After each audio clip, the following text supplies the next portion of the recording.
Olá, sejam todos muito bem-vindos ao nosso podcast Farol Nacional e hoje mais uma vez recebendo o escritor Francisco Ancona, com muito prazer aqui. Ancona, muitíssimo bem-vindo, amigo, um grande abraço. Obrigado, Roberto, pessoal todo que está conectado no Farol Nacional. É um prazer estar de volta aqui para... Vamos falar de navios mais uma vez. Vamos falar de navio, porque esses dias eu vi a nossa amiga Sandra De Angelis, ela participou de uma gravação feita pelo chefe Stein e danada, viu? Eles foram lá degustar 10 queijos harmonizados com bebidas. Eu vou dizer uma coisa para você, depois você manda um recado para ela que ela tem que nos convidar para esses momentos também, viu, Ancona? Olha, eu nem assisto, que é para não passar vontade, na verdade. Eu deixo arquivado aqui. Na hora que dá uma inspiração, a gente assiste. É, Impressionante. A Sandra é ótima. é verdade, é verdade. Eu tô falando que quando a gente fala de cruzeiro, a gente lembra de alimentação, né? A fartura de alimentação que é Com distribuída certeza, com certeza. nos cruzeiros. Ancona, conte pra gente aí, nós vamos fazer o nosso primeiro podcast, será dividido em duas partes. Hoje a gente exibe a primeira parte. E o que você está aprontando com o Eugênio C agora? Conta pra gente. O Eugênio C. está comemorando esse ano e esses dias 60 anos de lançamento. Ele foi lançado em 1966. A construção dele começou em 1964, num estaleiro no norte da Itália, numa cidade pequena chamada Monfalcone, pertinho de Trieste, pertinho de Veneza. E o Eugênio C. tem um dado dele que eu acho que jamais será batido, que é ter vindo ao Brasil durante 30 anos consecutivamente. Ele esteve presente na costa brasileira de 66 a 96, indo e voltando da Europa ou vindo da Europa, fazendo uma temporada de 3, 4 meses de cruzeiros e voltando depois para lá. Então, ele é um navio recordista.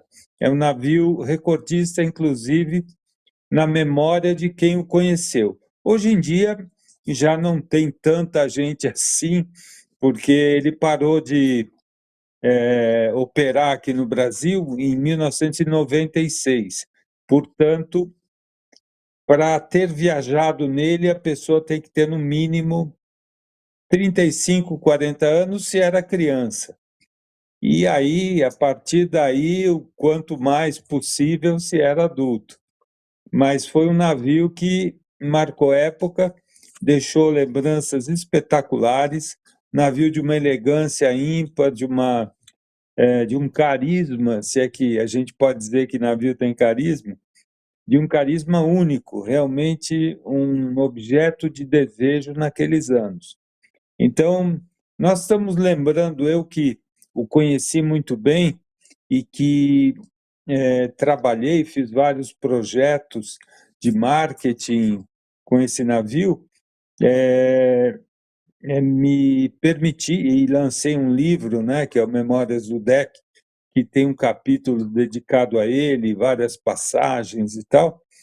Estou me permitindo fazer uma ação de homenagem na medida em que tem um vasto material de arquivo e estamos publicando aí nas redes nesses tempos em que se lembram esses 60 anos. Vi que você colocou várias fotografias de personalidades, né? Celebridades, famosos. De fato, ele chamou muito a atenção desse público, né? Dessa faixa.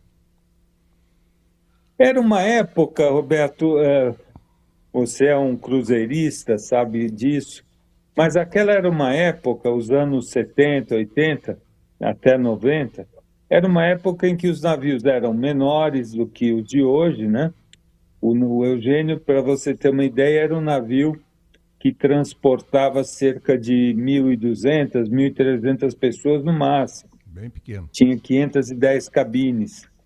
Os números são muito diferentes. Hoje em dia, os navios que estão aí sendo comercializados ao público chegam a ter 2.500, até mais, 2.700 cabines, ou seja, mais de 5 vezes mais do que o Eugênio C. E transportando, portanto, 6.000 pessoas, uma coisa assim. Então, eram outros tempos em que fazer um cruzeiro significava você conhecer quase todos os seus colegas de viagem. Hoje em dia, você faz um cruzeiro, eu não estou julgando, porque tudo é bom, navio é bom sempre.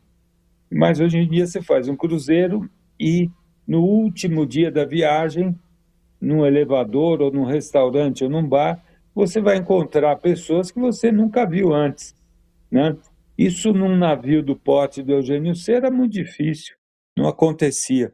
Então, era um tempo diferente, a relação humana era um ponto forte da viagem, né? E havia uma atmosfera de grande integração, era socialização. Era muito bacana, era muito gostoso para quem viveu aquele tempo. Assim como é uma delícia hoje, quando você vai num grande transatlântico fazer parte de um evento que tenha grandes artistas, shows, etc., como é muito frequente na costa brasileira hoje em dia. Vamos falar um pouquinho de contrastes, Ancona. Tem uma pessoa que é muito assim, especial na minha memória, chamava carinhosamente de Tia Sim, Denise. Ela se foi há alguns anos, uma carioca, mas uma pessoa fantástica, inteligente. Ela se formou em psicologia também, já com uma certa altura da vida, só para incentivar as duas filhas que ela tinha. Ela tinha frases e jargões assim, inesquecíveis. Ela morava na rua Cupertino Durão, lá no bairro do Leblon, no Rio de sim. Janeiro. No Leblon conheço. E uma vez, né, bom, entre tantos bate-papos e tal, ela era uma mulher muito fina também, mas fina não no sentido de sofisticação, ela era fina de conhecimento, de sacadas. Ela falou uma coisa que eu guardei, falou, olha, não fica muito sem graça. Nessa época meu pai gostava de frequentar o Hotel Nacional no Rio de Janeiro e Sim, São Conrado. depois fechou, ficou muito tempo fechado, e eu no ano passado fui revisitar, agora é uma outra bandeira. Ela falou, não fique chateado porque você pode descer para tomar um café de pijama no hotel, viu? Não precisa colocar uma roupa chique não, porque você aluga o quarto lá, desce de pijama, não fica constrangido não e tal. Eu estou Claro. eu estou me lembrando dessa passagem porque eu queria que você fizesse um contraste, né? Porque eu tenho percebido que de uns anos para cá, é claro que não existe regra dentro do navio para você se vestir e tal, exceção quando eles pedem, cada dia é um traje branco, hoje é noite do capitão, hoje é noite não sei do que. As mulheres normalmente se Sim. entusiasmam mais com essas coisas, né? Mas me parece que se nós estamos falando na década de 60, 70, anos 60 e 70, havia um pouco mais de cuidado com a roupa, o vestimento, a indumentária nesses cruzeiros, Ancona, comparados aos dias de hoje?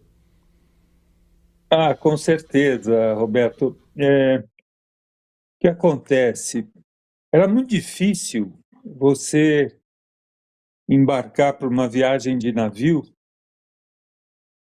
sem uma mala muito grande, sem um volume muito grande de roupas, né? O código de vestuário pedia muitas vezes black tie, né? Coisa que está erradicada. Hoje em dia é muito raro você ver algum evento em que as pessoas compareçam, a não ser talvez uma posse de presidente em algum país, sei lá, ou nem isso. Eu estava vendo esses dias, notando os eventos empresariais, né? Antigamente, eu sou do tempo e ainda guardo dezenas, acho que mais de uma centena de gravatas. Hoje em dia, eu não sei o que fazer com essas gravatas, porque não se usa mais. E isso não é uma crítica, é até uma coisa positiva, Aham. mas não se usa mais.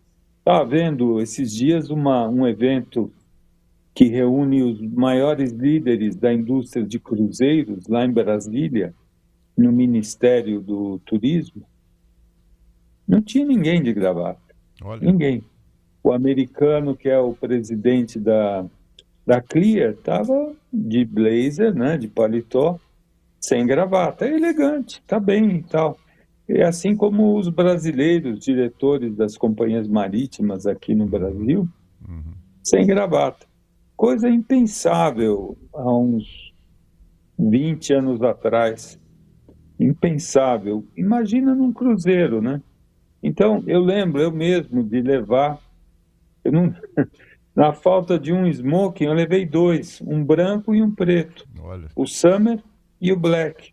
E olha que eu era jovem na época e tal, mas me constrangia não estar à altura do ambiente. E não era um cruzeiro de luxo, porque o Eugênio C não era classificado como um navio de luxo. Era um navio muito elegante, europeu, mas em determinadas viagens, e eu estou falando de um cruzeiro de Réveillon, eu tinha um Summer e um, que é branco, né? E um black tie. Então, mudou demais isso. E imagine as mulheres, então, os vestidos longos, era muito difícil que embarcasse com apenas um vestido longo, né? Porque havia várias noites que pediam um figurino sim, de noite, né? Um figurino mais fino. Então, mudou demais. Sob um certo aspecto, mudou para melhor, porque se tornou muito mais informal. Mas isso já te mostra que a característica, o escopo das viagens não é mais o mesmo. Hoje em dia é sim, 100% lazer e desfrute e tudo mais. sim, Na época era, mas tinha os momentos, como um jantar, como mesmo um almoço, era muito difícil que ninguém comparecia num restaurante de bermuda, por exemplo, sim, sim. no almoço, no almoço. Quer dizer, de bermuda só lá no buffet da piscina e olhe lá. Então, retrata um mundo diferente que a gente vive hoje. Eu acho que hoje em dia, para suportar, no sentido, o volume de 5, 6 mil pessoas, é impossível colocar regras como havia antigamente. Certo. Muitas vezes eram regras não escritas, eram regras implícitas, mas que, se você aparecesse fora daquelas regras, trajado fora do que se pedia, você chamava atenção demais, quando não era o maître do restaurante te pedia educadamente para voltar para a cabine e se trajar adequadamente para o que estava solicitado. Eu tenho uma história muito curiosa, por exemplo. Nós fomos, o ano era 1983, não era o Eugênio C, era o Henrico C. A TV Bandeirantes gravou talvez o primeiro especial de televisão a bordo de um navio de cruzeiro. E era uma coisa insólita. Imagina, aqui não havia praticamente uma regularidade de cruzeiros. O que havia eram viagens de linha regular, ida e volta para a Europa e tal. E a gente precisava começar a popularizar esse tipo de férias, esse tipo de experiência de turismo. E a gente chamou a Bandeirantes, que topou fazer um especial de verão com cantores muito em evidência na época. Eu cito, por exemplo, a Zizi Posse, que estava começando a fazer sucesso, o saudoso Gessé, não sei se você pessoalmente talvez lembre, o Gessé foi um cantor de excelente voz Sim. e muito carisma e fez muito sucesso. Porto Solidão, nunca esqueço, ele É. cantando essa música a bordo do navio. Sai Guarabira, mais popular, uma coisa mais regional, muito sucesso também, espanhola, né? E tinha uma atração que era a que fazia mais furor na época, que era o trio Los Angeles.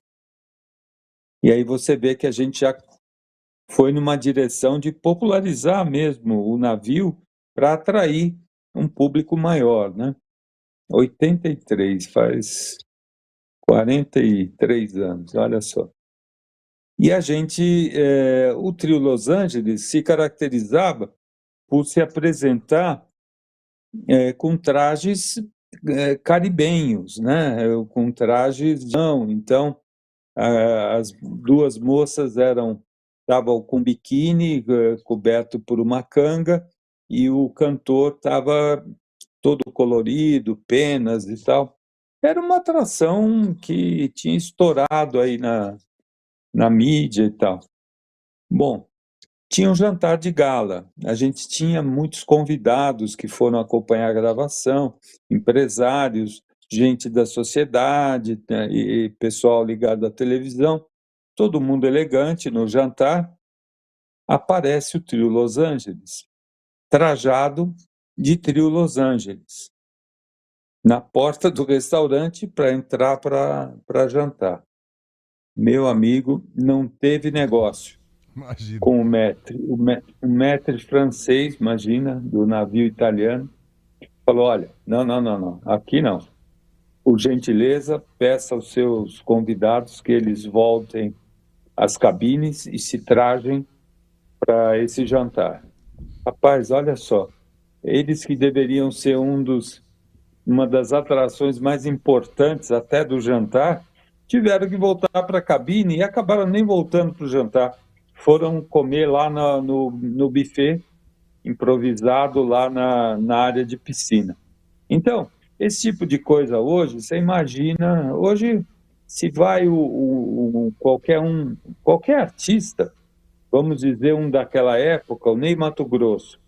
Se o Ney Matogrosso vai de Ney Matogrosso, ele vai tirar 4.000 fotos com celulares no jantar, ele vai ser a grande atração. Na época seria impossível. Então isso mudou radicalmente. É outro mundo, é outra época, e a viagem de navio se tornou outra coisa. Tão agradável, até mais do que naqueles tempos. Vamos lembrar uma coisa importante, né? Você sabe que na Copa de 1966, o Pelé foi caçado nessa Copa aí, né? O Brasil não foi campeão, não conquistou o tricampeonato, e aí diz a lenda que um jogador uruguaio foi expulso injustamente em uma das partidas, e houve muita reclamação e tal, que a falta não foi para expulsão. E aí depois da Copa, no final da Copa de 66, eles inventaram, então naquele tempo só tinha o cartão vermelho, então em função dessa jogada eles inventaram o cartão amarelo, né? Ou seja, uma punição que não fosse tão grave, não tirava o Sim, jogador de campo. Ou seja, e aí por quê? Porque havia problema de comunicação. É uma Copa do Mundo, vários países, cada um falando a sua língua. exatamente. E a gente sempre tem que lembrar, né, quando aqui os navios, eles percorrem o mundo. Então, a linguagem dentro Claro, do navio tem que ser universal para todos entenderem, né? claro. Não, eu estou totalmente de acordo. Entendo o Metri que na época restringiu o acesso do trio Los Angeles ao restaurante, porque por mais que ele tivesse sido avisado do jantar de gala, do pessoal de televisão, ele ficou chocado. Ele falou: não, não, não pode entrar, imagina, de biquíni num jantar de gala de forma nenhuma. Cara, até me acharem lá e tal, o trio Los Angeles já tinha voltado lá para a cabine, já tinha ido pro buffet da meia-noite, lá pro buffet da piscina, entendeu? Então, hoje em dia seria facílimo, hoje em dia esse tipo de problema não se coloca, né? Mas foram tempos assim, isso foi para a história dos cruzeiros no Brasil.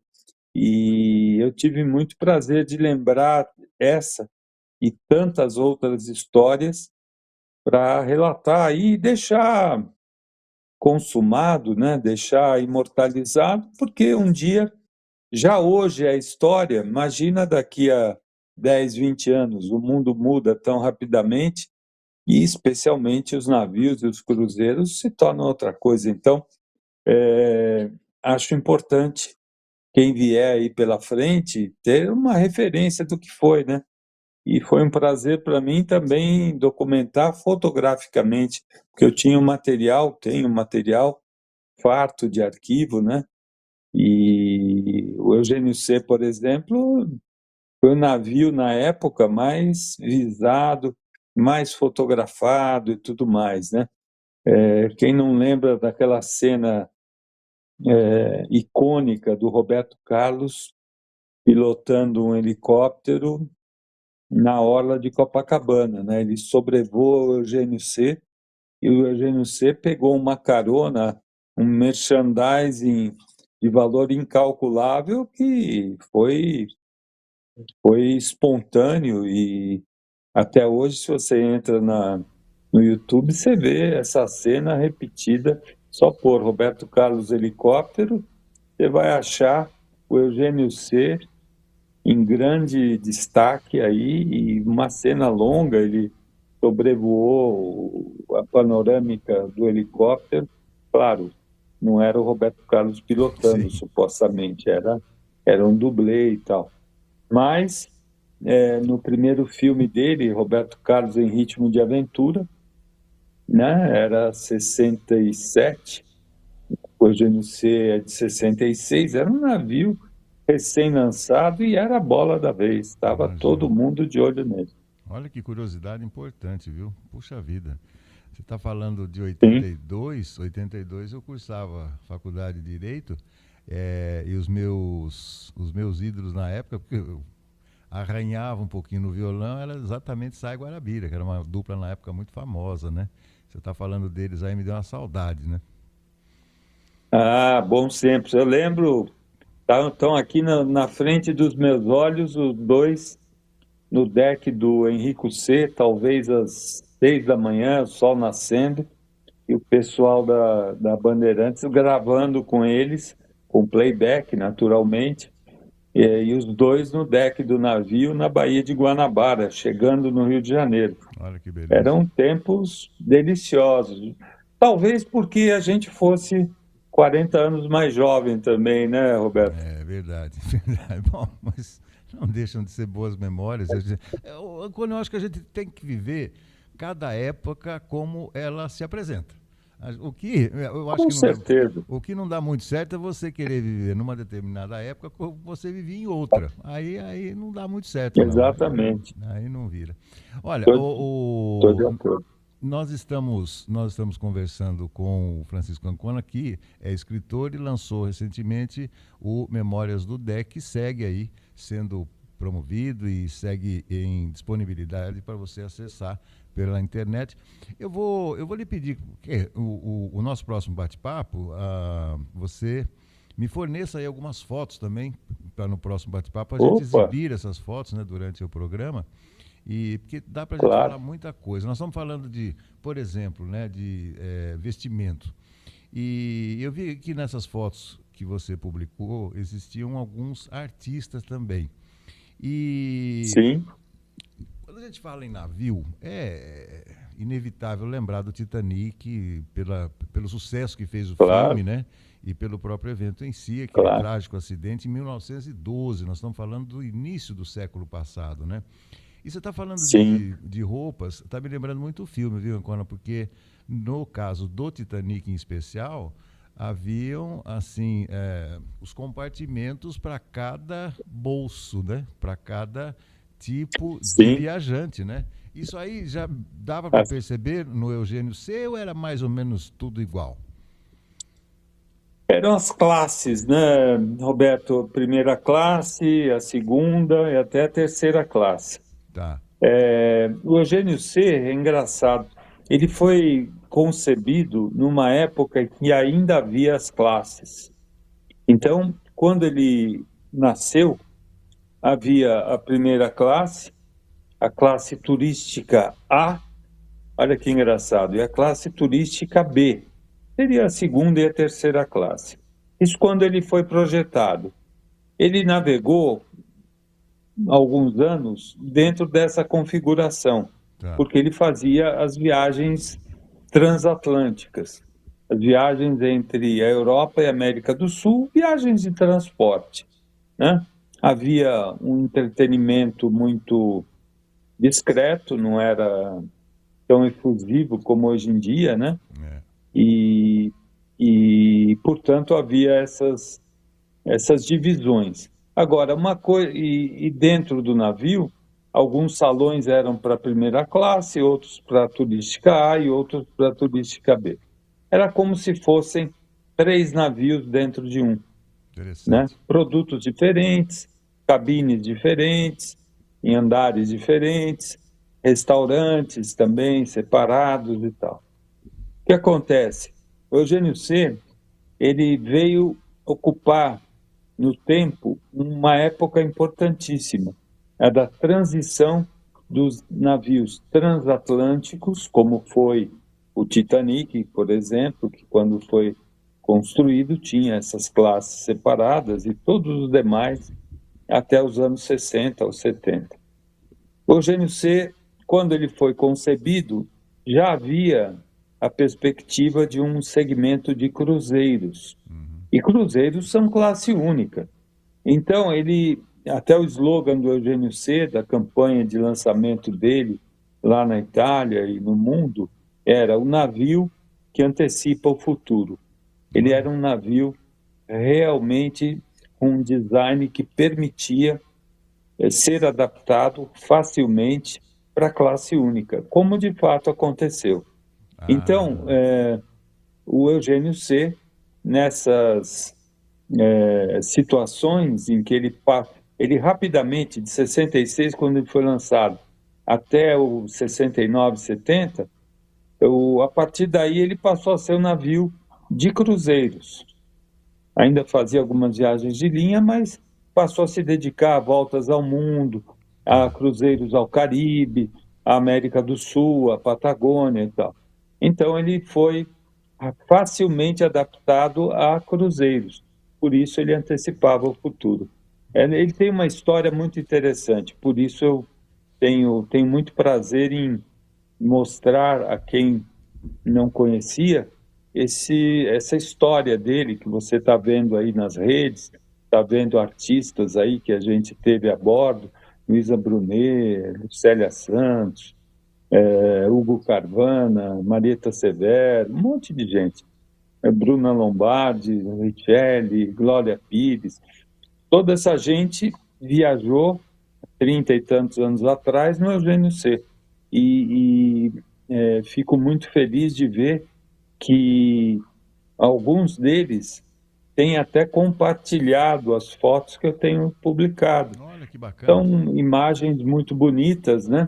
Eu fiquei feliz de ver que a Luísa Brunet, a Lucélia Santos, Hugo Carvana, o Carvana está no céu, mas a produção dele e tal, tem compartilhado e sinal que eles lembram com saudade, prazer, o que eles viveram a bordo, né? Olha, são memórias importantes, né? E tenho certeza que quem teve esse privilégio, né, de navegar no Eugênio C, deve se lembrar com carinho, né? Um carinho todo especial. Ainda mais 60 anos, né? Uma marca, já pode pôr aquele sinalizador de idoso no carro também, né? Já coloca, estaciona onde E com quiser, né? certeza. O navio já não existe mais há muito tempo, né? Ele Aham, foi desmanchado e tal, infelizmente. Aliás, esse final do Eugênio C, que é o final de todos nós e aham. de todos os navios também, foi alvo de uma crônica muito bonita, muito poética, do Carlos Heitor Coni. Foi um Puxa, grande cronista, sim. uma grande assinatura aí da literatura brasileira e que está reproduzida no Memórias do DEC, naturalmente, uma crônica de 1996 no jornal Folha de São Paulo. O Eugênio C. flutua na memória, é o título da crônica. É muito interessante ver a importância que esse navio teve, né? Para um escritor como ele, que era um fã de navios, e ele relata Oscar Niemeyer viajando no Eugênio C e coisas assim, né? Então, é um navio que merece ser lembrado, com certeza. Hoje em dia virou moda aí para Dubai, né? E todos os famosos vão para Dubai fazer suas compras, as mulheres e tal. Então tudo é moda, né, meu caro Ancoan? Tudo é época, tudo é ocasião É e verdade. feliz de quem as vive. Ancona, então na próxima semana vamos exibir juntos aí as fotografias do Eugênio C e falar um pouco mais Com sobre esse certeza. momento histórico que nós estamos vivendo aí, principalmente sugar um pouco mais desse seu conhecimento, das suas lembranças, né, dessa rica passagem da navegação internacional. Tanta coisa para falar, hein? Vamos dedicar um pouco mais de tempo no nosso próximo podcast. Combinado? Com certeza, e muito obrigado aí pelo interesse. Acho que é sempre um prazer. Me lembra muitas passagens deliciosas da minha profissão e da minha juventude, né? Eu tive o prazer de estar a bordo do Eugênio C por mais de 300 dias. É muita Beleza. coisa. Né, lembrando uma coisa que eu ia te falar, né, com relação a fotos, né, eu comecei no jornalismo em mais ou menos final dos anos 70 como fotógrafo, né, que era assim a coisa mais básica, né? Então Veja hoje só. quando a gente fala em fotografia hoje em dia, ninguém dá valor, mas eu que fui obrigado a revelar Nossa, fotografias em laboratório, toda aquela química, você perde a fotografia e tal. E fui fotógrafo de jogos de futebol. Jogo de futebol você tem que tirar 32 fotografias para você conseguir 4, 5 que são boas, né? Então exatamente. tem que lembrar dessa época difícil para quem fazia os registros, né? Quando você deve ter feito muita coisa também. Com certeza, nossa. Por isso é aquilo, né? Para mim, hoje, o maior prazer, claro, eu adoro escrever, mas é valorizar memórias ricas, né?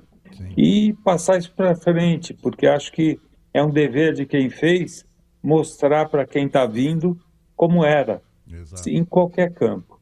exato. E no turismo, né, fica ainda mais gostoso, mais bonito, mais estético, né? Exatamente, exatamente. Tá bom. Francisco Ancona, escritor, não deixe de procurar aí nas redes Memórias do DEC e adquirir esse livro fantástico.